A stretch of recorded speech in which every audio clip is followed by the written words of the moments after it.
So this is the lecture on indirect methods for measuring long distances.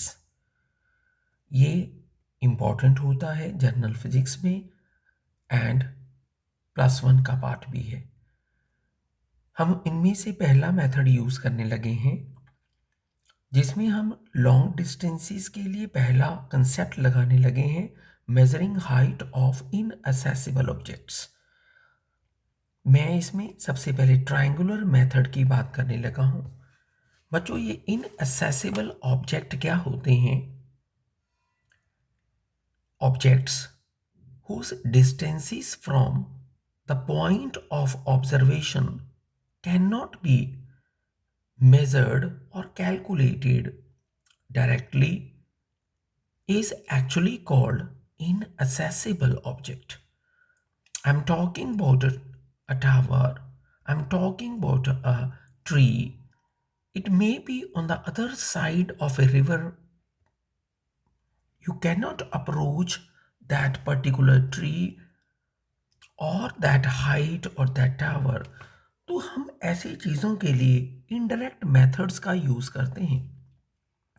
इस indirect method में मैं यहाँ पर मेंशन करने लगा हूँ, सपोज आपके पास एक इनडायरेक्ट मेथड में एक टावर की बात हो रही है जिसकी आपको हाइट कैलकुलेट करनी है। अगर आप इसकी हाइट की कैलकुलेशन की बात करते हैं सपोज, तो मेरे को इसकी हाइट मेज़र करने के लिए मैं इसे दूर से दो एलिवेशंस के ऊपर ऑब्जर्व करूंगा। ध्यान दें, इनमें से एक एलिवेशन से हम यहाँ से ऑब्जर्व करेंगे। ये आपके पास पहला पॉइंट है। सपोज इस पॉइंट का नाम सी है। यहाँ पर डेफिनेटली कोई एंगल बना होगा और इसी चीज़ को हम दूसरी ऑब्जर्वेशन से भी कैलकुलेट करेंगे। इस पॉइंट का नाम डी होता है सपोज, और यहाँ पर एंगल है θ2। इस क्वेश्चन का टारगेट है कि आपको आपको इस टावर की इनअसेसिबल, मतलब जिसको हम डायरेक्टली मेजर नहीं कर रहे, उसकी हमें हाइट कैलकुलेट करनी है। अब इस मेथड में ध्यान देना, ये एंगल मेजर करने के लिए डिवाइस होते हैं। इन डिवाइस को सेक्सटेंट्स कहते हैं, लेकिन आपको अभी ये मैथमेटिकली इस मेथड को समझना होगा। मैं लेट करने लगा हूं कि जो आपका पहला ऑब्जर्वेशन डिस्टेंस था वो डी है, और मैं लेट करने लगा हूं आप उसके बाद एल जो है वो और पीछे चले गए। आप देख सकते हैं जैसे दूर चले गए तो बी को अप्रोच करने वाला θ2 नाम का एंगल डिक्रीज कर गया है। Now look at the triangle. इस ट्राइंगल को ध्यान से देखें जिसका नाम है ट्राइंगल BAC। क्यों ना इस ट्राइंगल में से हम cot θ1 की वैल्यू निकालें। कॉट जिसे बेस अपॉन हाइपोटेन्यूज, क्योंकि आप देख सकते हैं कि यहाँ पर वर्ड कॉट है, tan का रिवर्स। परपेंडिकुलर अपॉन बेस नहीं, बेस अपॉन परपेंडिकुलर की बात करनी है, तो मैं यहाँ पर बेस और परपेंडिकुलर की बात करने लगा हूँ फ्रॉम दिस ट्राइंगल। ये है हमारे पास फर्स्ट इक्वेशन। अगर आप एक और ट्राइंगल BAD की बात करें जिसमें आपको फिर एक बार एंगल दिख रहा होगा cot θ2, तो आप इसमें यहाँ पर जब बेस की बात करेंगे तो वो D+L है डिवाइडेड बाय आपके पास वही H। अगर इस क्वेश्चन का टारगेट H ढूंढने का है तो ध्यान दें, मैं मैथमेटिकली इन दोनों इक्वेशंस को सब्ट्रैक्ट करने लगा हूं, और सब्ट्रैक्शन से हमें क्या मिलेगा, तो ये है आपके पास सब्ट्रैक्शन, और मैं इक्वेशन 2 और 1 को सब्ट्रैक्ट करने लगा हूं। अगर आप इसे सब्ट्रैक्ट करें तो d minus L upon H and d upon H यहाँ से सब्ट्रैक्ट हो जाएगा, और cot θ2 और cot θ1 यहाँ पर आप सब्ट्रैक्ट कर सकते हैं। आपकी इस कैलकुलेशन में अगर आप यहाँ पर देखें तो h आपके पास कॉमन आ रहा है, d+L माइनस d में से आपको यहाँ पर ये इक्वेशन दिख जाएगी, और ये हमारे पास इक्वेशन जो है इसमें से वो d जिसको आपने सबसे पहला डिस्टेंस कहा था ऑब्जर्वेशन, वो कट गया है। यहाँ से अगर आप देखें तो यहाँ से आपको h की वैल्यू अब क्रॉस मल्टीप्लिकेशन में मिल जाएगी, और ये है वो क्रॉस मल्टीप्लिकेशन से आया हुआ मैथमेटिकल आंसर, जो आपके लिए हाइट निकालने के लिए एक इम्पॉर्टेंट फार्मूला आ जाएगा। तो इस फार्मूले को अगर आप ध्यान से देखें तो इस फार्मूले में जो हाइट मेजर करने का तरीका है उनमें से एक चीज एल है। ये एल वो डिस्टेंस है जितना आप पीछे गए थे उस हाइट को मेजर करने के लिए, उस टॉप पॉइंट का एंगल चेक करने के लिए। यहाँ से cos थीटा 2 और cos थीटा 1 वो आपके पास एंगल आए हैं, जिनमें से एक एंगल जो है वो फारदेस्ट ऑब्जर्वेशन का है जिसका नाम थीटा 2 है, और ये क्लोजेस्ट ऑब्जर्वेशन का। तो ये है हमारे पास पहला मेथड। बच्चों एक और इनडायरेक्ट मेथड को यहाँ पर देखें। ये भी लॉन्ग डिस्टेंस को मेजर करने का तरीका है। इसे रडार मेथड कहते हैं। Radar basically is a device used to detect aeroplanes in the sky and to find out its distance from the radar stations। Radar की जब हम बात करते हैं तो इसमें जो इसका फुल नाम है वो है रेडियो डिटेक्शन एंड रेंजिंग। आपको नाम से पता लग गया होगा। इसमें रेडियो वेव्स का और जनरली माइक्रोवेव्स का यूज़ किया जाता है। ये इलेक्ट्रोमैग्नेटिक वेव्स होती हैं जिनकी वैक्यूम में स्पीड 3 × 10⁻⁸ मीटर पर सेकंड की होती है।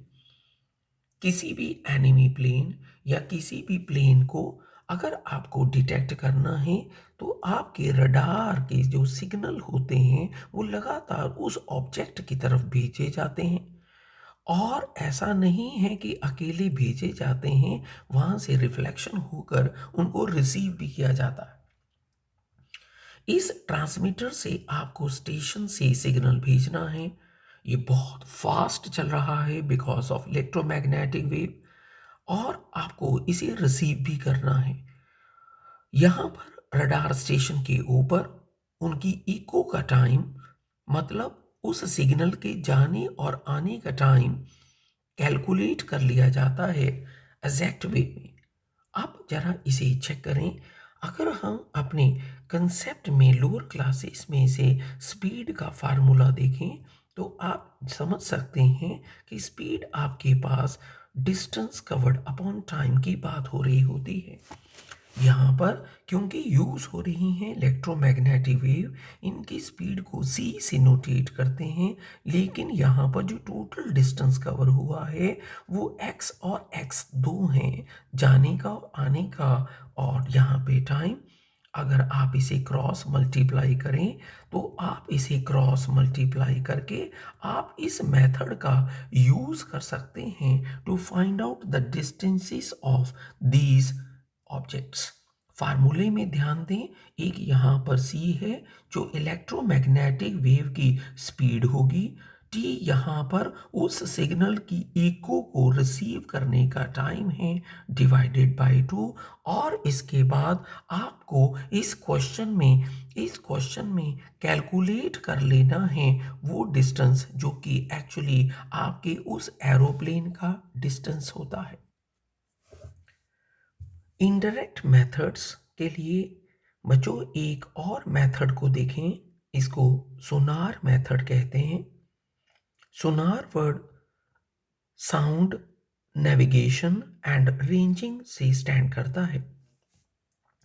बच्चों आपको बताना चाहूँगा, जो हमारे पास शिप होती हैं, टारपीडोस होते हैं, इनको नेक्स्ट डिस्टेंस देखने के लिए या किसी शिप को ये पता लगाने के लिए कि जो सी लेवल है वो सी लेवल कितनी डेप्थ पे है, उसके लिए ऐसे मेथड यूज़ किए जाते हैं जहाँ पर अल्ट्रासोनिक साउंड को नीचे भेजा जाता है और इसी के सिग्नल को यहाँ के ट्रांसमीटर फिर पकड़ लेते हैं। मान लो एक सी लेवल की डेप्थ डी है, तो इसमें अल्ट्रासोनिक साउंड, बच्चों अल्ट्रासोनिक साउंड की बताना चाहूँगा, जो साउंड जिनकी फ्रीक्वेंसी 20,000 हर्ट्स या 20 किलो हर्ट्स जिसे बोलते हैं उससे ज़्यादा होती है, उसको भेजा जाता है और वो पर्टिकुलर ऑब्जेक्ट से या सी लेवल से स्ट्राइक करके वापस की तरफ रिसीव किया जाता है। यहाँ के ट्रांसमीटर शिप में लगे हुए ट्रांसमीटर इसके टाइम को नोट करते हैं सिग्नल की इको का। एक बात और बता दूं, जनरली पानी में सोनार का यूज इसलिए भी किया जाता है बिकॉज साउंड जो कि एक मैकेनिकल वेव है वो पानी में अपनी स्पीड को और बढ़ा लेती है। साउंड की एनटीपी कंडीशनों के ऊपर स्टैंडर्ड वेलोसिटी होती है 332 मीटर पर सेकेंड नियरली, लेकिन यही स्पीड जब पानी में साउंड की देखी जाती है तो ये अप्रॉक्सीमेटली 4 टाइम्स हो जाती है। मेथड कुछ ऐसा ही है, फिर एक बार देखें, हम यहाँ पर फिर यूज़ करने लगे हैं कंसेप्ट को कि हमारे पास जो स्पीड होती है वो डेफिनेटली उसी तरह से स्पीड डिस्टेंस अपॉन टाइम का नाम है। यहाँ पर जो साउंड यूज़ हो रही है वो अल्ट्रासोनिक साउंड है, उसकी स्पीड या तो आपको मेंशन की जाएगी वहाँ पर या आप उसको नियरली 1400 या 1450 मीटर पर सेकेंड के अप्रॉक्सीमेटली यूज़ कर सकते हैं। यहाँ पर अगर आप ध्यान दें तो डिस्टेंस उसी तरह से जाने और आने का 2D कवर हुआ है और टाइम आप नोट कर लेंगे। क्रॉस मल्टीप्लिकेशन में you will get it like this, और इस तरह से सेम मेथड का यूज़ करते हुए हम डेप्थ ऑफ ओशियन या किसी भी कंसेप्ट में डिस्टेंस को फाइंड आउट कर लेते हैं। ये इनमें से कुछ ऐसे मेथड हैं जिनको इनडायरेक्टली यूज किया जाता है to find out the inaccessible distances and heights. Thank you.